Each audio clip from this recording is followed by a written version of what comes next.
spending just a few days and weeks with these monkeys, you start to see their individual personalities start to emerge. Some of them are chatty, some of them are kind of quiet, others are just plain old mean. And while it's interesting to watch this just from a human observer perspective, this is also really valuable information for scientists. By tracking individuals from dawn until dusk every day, we can take this kind of individual level information and learn about their structure of their society, like who's related to whom, who's higher ranking or lower ranking, or bits about if they're stressed out and what that means for their internal state. Unfortunately, you can't embarrassingly go up to a monkey and ask for a reminder of what its name is if you forget. So we invest a lot of our time in the field just trying to learn their faces. And this involves binoculars, standing really close to something, and just staring at it. For some monkeys, this is not that hard at all. This guy right here is a face that only a mother monkey could love. And hopefully it doesn't reappear in your dreams a little bit later tonight. This one you could learn in 5 seconds. Other animals, you don't have to rely on faces. Topanga here on the left has half a tail. You can tell her from 20, 30 meters away. But for the majority of them, it comes down to looking at little ridges in their face, little moles they might have, or old scars from fights. So we try to get as much of this into our own mental banks as we can, but we do rely on our notes. And fortunately, Vivek and I are both world-class natural history illustrators. And we've filled up our notebooks with all sorts of illustrations like this. I think this is Vivek's Mona Lisa here. But jokes aside, this is a really valuable tool to kind of remember the little landmarks on a monkey's face. And so we were the first kind of cohort of camp managers at GWASA. So not only did we have to learn monkeys that had been identified by Peter and Nia, but we also identified a bunch of new ones as well. And on some days, it was really exciting. You see a female who's recognizable, and you might want to name her. And this is what happened with a juvenile, I think back early when we were there. I was just standing there, and Vivek ran up really excitedly. Jeff, I have a new monkey for us. Oh, really? That's very exciting, Vivek. Have you thought of a name yet? I think I want to name it Anusha. Anusha, what does that mean? Well, it's my sister's name, and I think she'll hate it. Perfect. It's decided. Normally, we deliberate a long time back and forth, because these names are in the record. But that one was a pretty easy call. And it's been fun to track Anusha over the years. She was a juvenile when we first identified her. And now she's come into her own. She has offspring. And some of the latest news is that Anusha has a new male, which is very exciting. But mothers have really intimate relationships with their infants. They invest a great deal of time with them, caring for them, while they still have to go about their daily duties. So you'll see a mother holding an infant like this with one hand while she's grabbing grass with the other one. It's always amusing when she kind of crosses wires a little bit and is whacking her infant in the head while she's putting grass into her mouth. But this relationship between mother and infant can last years. As they grow up a bit more, they'll give them rides when they're tired. Geladas can walk several kilometers a day in search of just the right grass meals. And they'll help them jump across little obstacles like this. And when the kids need help, they'll let them know. They'll stand there screaming like, "Ah!" And then it annoys the mom just enough, she'll throw them on the back and take them to the other side.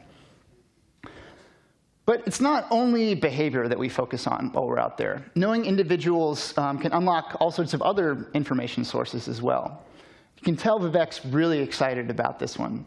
I think he gave a little teaser of it earlier. And this is processing a monkey fecal sample. And when a monkey poops, it gives you all sorts of information. It tells you what it's been eating, how well it's been digesting that, and other information about its internal state. You can extract hormones from poop as well. So what we do is we follow known individuals around and then try to guess when they're going to poop. And Vivek and I are both pretty competitive guys. So this is a nice way to pass those long, endless days in the field. Who can end up with the most fecal samples in the morning? Like, who can have this morning? I haven't talked about this publicly before, but I think Vivek's a little bit better at this than I am, unfortunately. So congratulations. Thank you. We can also look at disease in fecal samples, because disease is an important part of the gelada's ecology. About 30% of adults in the population at Guasa have parasitic swellings of tapeworms from the genus Taenia. And you can see the swelling here on the head of this monkey, but they can be found anywhere on the body. At some point, the swellings will continue to expand and occasionally rupture, and it's a way that the monkeys can get infected and then lead to mortality. Another kind of outlet of competition for Vivek and I related to disease in us. I lost about 30 pounds of body weight while I was in Guasa the first year. And that had to do with a variety of kind of bacterial and viral issues. But we had this contest running for some reason that we wanted to know who could go the longest without a shower. So we went for, I think, 2 months and then a couple days. And I was supposed to go back to the capital right before Vivek, so I broke. I was like, all right, fine, this one's yours. But this sort of idiotic competition led to other problems as well. I think for both of us, the flesh on our hands started rotting off and falling off in big sloughs, and we didn't really know what it was. So we wrote to some tropical disease specialists, and they didn't know what it was either. So we dumped some balsamic vinegar on it, and then we put gloves on, and it went away after a couple months. So. OK, well. So you just heard about how Jeff and I can get pretty competitive, but that's mostly in very trivial contexts because we had too much time on our hands. But male-male competition in geladas is actually no laughing matter because it has profound life and death consequences.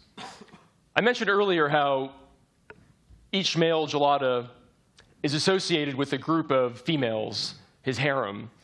Now, this kind of demographic imbalance creates a problem because it means there's this pool of males that aren't getting mating opportunities.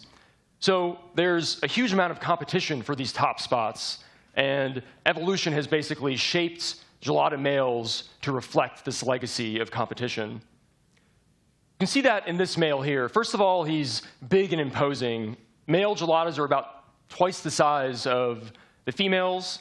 If you're going to be fighting all the time, it really helps to be big. And they're made to look even larger by this billowing cape that you see right here, the secondary sexual characteristic. This makes them look more imposing in these aggressive interactions. We also go back to the chest patch. So he has a very red, bleeding heart there. And what that indicates is that testosterone is coursing through his veins. He's ready to fight and put it all out there. What's truly spectacular, though, are the canines. Gelada canine teeth are one of the largest among any primates relative to body size. And during the day, when we're out with the animals, we can hear them grinding their teeth against each other. They're grinding that canine against the bottom row, sharpening it for subsequent conflict. Now, when fights erupt, they can be pretty crazy to watch, and sometimes we even get hit by monkeys that run into us. But they can go on for hours, if not days. And eventually, there's going to be a winner. So we observed a days-long interaction in 2011, where at the end of it, we heard a bone-crunching sound, and one male limped away, totally bloody. He disappeared after a few hours, and we never saw him again. All the geladas become really, really upset during these takeover events, but it's the adult females in the group where there's a takeover attempt that stand to lose the most.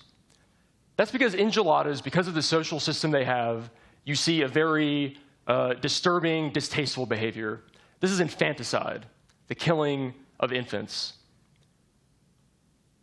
The way this works is the new males, will grab an infant off the mother's back, and it will turn these canines onto the baby.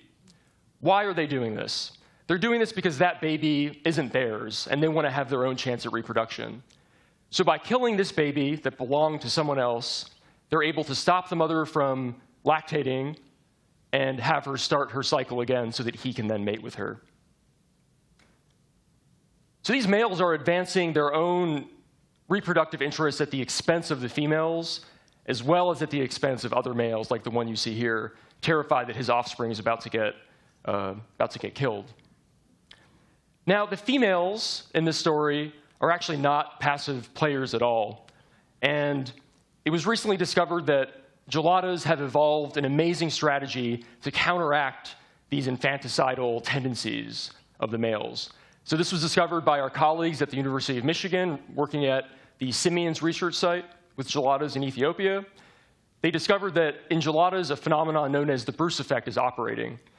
What this means is that when there's a takeover in a group, the females who are pregnant will spontaneously terminate their pregnancies.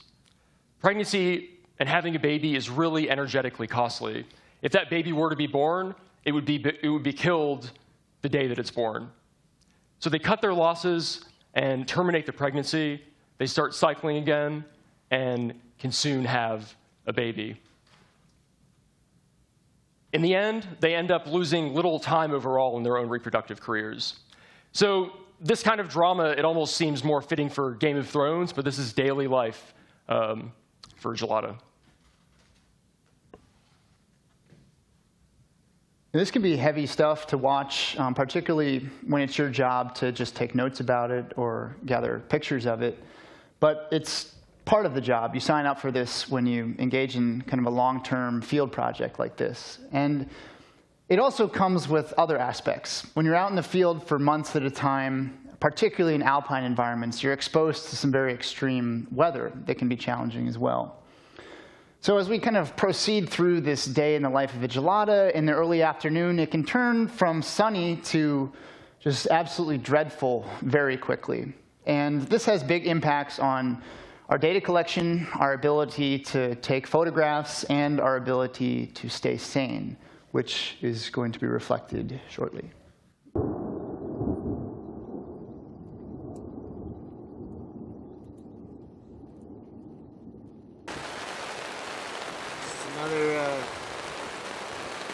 Another rainy night. It's been raining about non-stop since 5:45 this morning.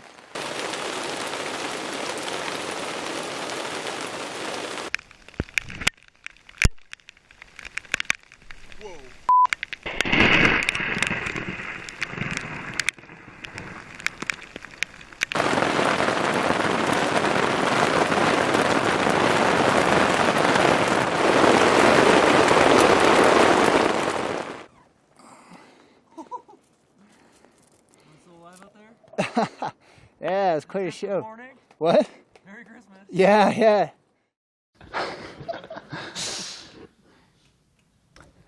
I think we've spent several Christmases at the Guasa, but it's always Christmas when there's hail on the ground. People ask me sometimes if I'm afraid of the monkeys attacking me or afraid of the animals kind of turning on us out there. But to be totally straight with you, it's the lightning. I am deeply, deeply afraid of lightning in alpine environments, and rightfully so. It's very dangerous, so I get kind of a chill seeing some of those videos. They're fun to look back on, but I don't want to spend another rainy season at the Guasa. And to be fair, the geladas probably don't want to spend another rainy season at the Guasa either, but they don't have as much choice as I do. It's a very exposed place. There's nowhere to hide, so they just have to sit out there and take it like your research assistant sitting right there as well. And they'll bundle together and just wait it out. Some days they won't even come up from their cliff edges. And they can be difficult to find for days or weeks at a time. But with these rainy periods, which can last for days or weeks or months, there's kind of a seasonal cycle to it. The highlands transform. They become very lush. On the Guasa, the grass grows green and tall, and down on the farms, the crops start growing, and the livestock start to fatten up on the really nutritious grass that exists down there. There's more livestock in Ethiopia than in any other country, yet it's rare to see any livestock on the Guasa itself. And this is by design. For centuries, and we're talking hundreds of years here, the local community has limited access to the Guasa, except during an occasional time of need, every couple of years. And what this means is that they're trying to protect their most precious resource on the Guasa, and that's the grass. The word Guasa is derived from the Amharic word for festuca grass, which you see growing here.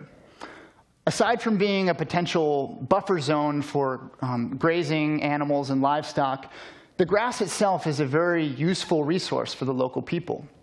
They use it to thatch the roofs of their houses. They use it to build ropes, line their floors, and build brooms and many other tools as well. And for centuries, enforcement of this closure of the Gwasa from grazing or for grass cutting was associated with the Ethiopian Orthodox Church. This is a really important institution in the highlands, and it ties in with traditions that go back more than centuries. Enforcement could be very severe, however, many years ago. If you were caught illegally grazing your cattle, it would be killed on the spot. If you cut grass without permission, your house would be burned down. In recent years, a more secular and less severe version of this enforcement has emerged, and now it's being led by this man, Admasu Gitana, who's a former soldier turned conservationist. He leads patrols of local farmers from the community on the Gwasa, day and night, looking for unwelcome outsiders, people that are poaching its resources, cutting its grass, cutting down its shrubs to make charcoal. And for centuries, the fact that they've been preserving this region to protect its grass has had the unintended consequence, at least initially, of preserving its wildlife. This is not the case throughout many of the other parts of the Ethiopian highlands, where farming and overgrazing has led to erosion and just the real change in the land cover that you see. So this is outside of Gwasa, and this is a photograph of Ryan Burke, another former camp manager from the Gwasa Gelada Research Project. Over the past several years, along with several of his Ethiopian colleagues, they've been scouring the highlands looking for information about geladas, censusing them and figuring out where their distribution is. And they've created this map.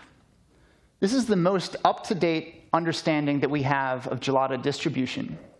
They're found only in Ethiopia along these high-altitude ridgelines associated with the Great Rift Valley and the gorges that go inland from it. This is a much reduced range from what people thought geladas existed in, based on some preliminary surveys 40, 50 years ago. And right now, Ryan and his team are still working on these surveys. There's a couple areas left to go, but this is really rewriting what we know about gelada distribution. The Gwasa is located right in the center, and it stands apart, as I mentioned, as the most ecologically pristine element where geladas are found. And with an ecologically intact environment comes other things, in this case, predators. It's very rare to see a predator out in the daylight in the highlands. This is only one of a couple sightings I had of a serval cat over my time there.